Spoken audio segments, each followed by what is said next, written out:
Master minds the pride of India. Inter, MPC, BiPC, MEC, CEC చదివిన విద్యార్థులకు CA మరియు CMA foundation కొరకు నూతన బ్యాచెస్ ప్రారంభం. పోలవరం ప్రాజెక్టుని 4 రోజుల పాటు క్షుణ్ణంగా పరిశీలించిన నిపుణుల బృందం ఇవాళ తన నివేదికని ఢిల్లీలో కేంద్ర జలవనరుల శాఖ అధికారులకు అందించనుంది. ఈ 4 రోజుల పరిశీలనలో ప్రాజెక్టుని క్షేత్రస్థాయిలో పరిశీలించింది నిపుణుల బృందం. ప్రాజెక్ట్ పనులకు ఎదురవుతున్న సాంకేతిక సమస్యల్ని అధిగమించేందుకు తీసుకోవాల్సిన అంశాలపై సుదీర్ఘంగా చర్చించారు. అధికారులతోనూ అన్ని విషయాలపై సమీక్ష జరిపింది నిపుణుల బృందం. పూర్తి వివరాలతో కూడిన నివేదికని ఇవాళ కేంద్ర జలవనరుల శాఖకు అందించనుంది. 4 రోజుల పర్యటనలో తొలి రోజు upper coffer dam, lower coffer dam, స్పిల్ వేలని నిపుణులు పరిశీలించారు. రెండో రోజు డయాఫ్రమ్ వాల్, ఈసీఆర్ఎఫ్ డ్యాం నిర్మాణ ప్రాంతాల్ని నిపుణుల బృందం పరిశీలించింది. డయాఫ్రమ్ వాల్ పై అనుమానం వచ్చిన ప్రతి చోట కాంక్రీట్, మట్టి నమూనాలు సేకరించారు. మూడో రోజు డీ వాల్ నిర్మాణ ప్రాంతంలో సేకరించిన మట్టి, రాతిని పరిశీలించారు.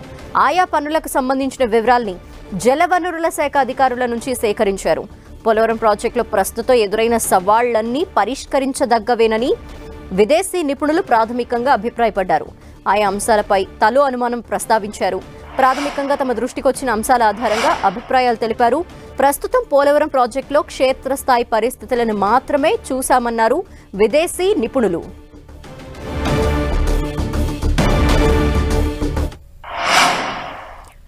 మరిన్ని డీటెయిల్స్ మా ప్రతినిధి శ్రీనివాస్ అందిస్తారు. శ్రీనివాస్.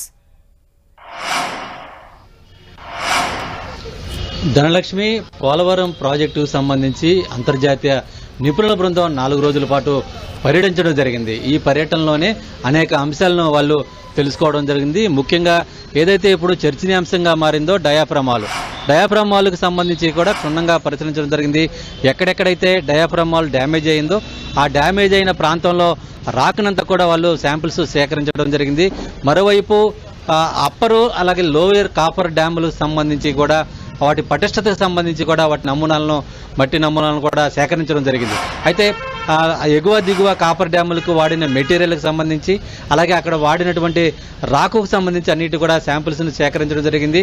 మరోవైపు ఈసీఆర్ఎఫ్ డ్యామ్ ఏదైతే ఉందో దానికి సంబంధించి కూడా నిర్మాణం ఏ విధంగా చేపట్టాలి ఏంటనేది కూడా మొత్తం రాళ్లను అక్కడ ఉన్నటువంటి రాళ్లనంతా కూడా సేకరించడం జరిగింది. ఇదే సందర్భంలో అటు గ్యాప్ 1, గ్యాప్ 2 పనులకు సంబంధించి కూడా వాటి పటిష్టతను కూడా అంతర్జాతీయ నిపుణుల బృందం అయితే కూడా పరిశీలించడం జరిగింది. మొదటి అలాగే రెండో రోజు, ఈ 2 రోజుల పాటు కూడా క్షేత్రస్థాయిలో పోలవరం ప్రాజెక్టును అన్ని భాగాల్లో పరిశీలించినటువంటి అంతర్జాతీయ నిపుణుల బృందం ఆ తర్వాత 2 రోజుల పాటు అధికారులతో సమీక్షా సమావేశాలు నిర్వహించడం జరిగింది. ఈ సందర్భంలోనే సమీక్షా సమావేశాలు నిర్వహిస్తున్న సందర్భంలోనే నిపుణులకు ఏమైనా డౌట్స్ వస్తే వెంటనే ఆ క్షేత్రస్థాయిలో మళ్ళీ పరిశీలనకు వెళ్ళి అక్కడ ఉన్నటువంటి డౌట్స్ను క్లియర్ చేసుకున్న సందర్భం అయితే కూడా ఉంది. ఇదే సందర్భంలో ఇప్పుడు నిపుణుల బృందం పోలవరంలో పర్యటిస్తున్న నేపథ్యంలోనే 3వ రోజున అటు డయాఫ్రమ్ వాల్కు సంబంధించి కూడా వాళ్ళంతా కూడా పరిశీలించి దాని మీద సమీక్ష చేశారు. ఇదే సందర్భంలో 4వ రోజు వచ్చేసరికి డయాఫ్రమ్ వాల్ పూర్తిగా గోదావరికి పెరిగినటువంటి వరద నీటితో డయాఫ్రమ్ వాల్లోకి అంటే ఎగువ దిగువ కాపర్ డ్యామ్ మధ్యన ఓట, అదే గోదావరి నీటి ఓట అంతా కూడా చేరుకోవడంతో డయాఫ్రమ్ వాల్ పూర్తిగా మునిగిపోయింది. ఇదే సందర్భంలో అక్కడ ఉన్నటువంటి పరిస్థితులంతా కూడా నిన్న వాళ్ళు మళ్ళీ అధ్యయనం చేయడం జరిగింది. అంటే సాంకేతికంగా పోలవరం ప్రాజెక్టుకు ఎదురవుతున్న అంశాలు అలాగే వాటిని అధిగమించేందుకు తీసుకోవాల్సిన విధానాలపైన ప్రత్యేకంగా నిపుణుల బృందం అయితే కూడా ప్రస్తుతం దృష్టి సారించినట్లు కూడా చెప్తున్నారు అధికారులు. ఇదే సందర్భంలో అధికారులు వారికి ఏ విధమైన డౌట్స్ వచ్చినా వెంటనే వారికి క్లారిఫై చేసే విధంగా కూడా అన్ని వివరాలను కూడా అందించడం జరిగింది.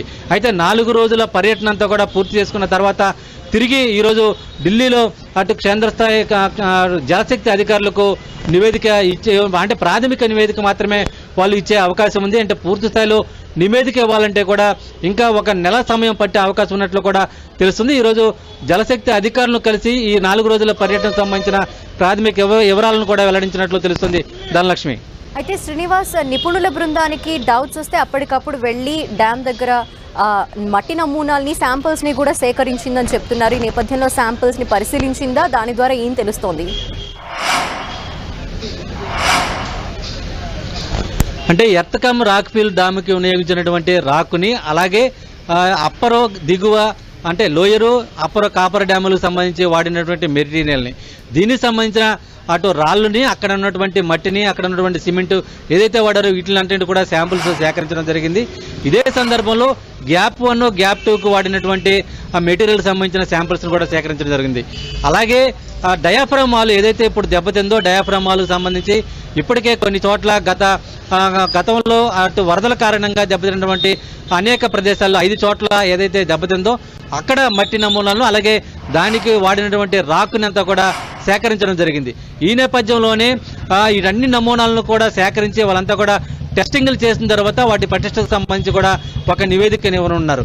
అంటే ఈ నేపథ్యంలోనే అటు పూర్తి స్థాయిలో అటు పోలవరం ప్రాజెక్టు పైన అంతర్జాతీయ నిపుణుల బృందం నివేదిక ఇవ్వాలంటే కూడా దాదాపు 1 నెల రోజులు సమయం పడుతుందని చెప్పి కూడా సూచనప్రాయంగా తెలుస్తుంది. అయితే దీనికి సంబంధించి ప్రాథమిక నివేదికను సంబంధించి ఈ రోజు అంటే ఇప్పుడు డయాఫ్రామ్ వాల్ నిర్మాణానికి సంబంధించి కూడా కొత్తది నిర్మించాలా లేదంటే పాత దానికి రిపేర్లు చేస్తే సరిపోతుందా, అలాగే పోలవరం ప్రాజెక్టు సంబంధించి మిగతా పనులు ముందుకు సాగేందుకు ఏ విధమైన అంశాలు పరిగణలోకి తీసుకుని ముందుకు సాగాలనే దాని మీద కూడా కొన్ని సూచనలు సలహాలు కూడా కేంద్ర జలశక్తి అధికారులకు నిపుణుల బృందం ఈ రోజు ఇవ్వనుంది. Dhanalakshmi. Okay, thank you Srinivas.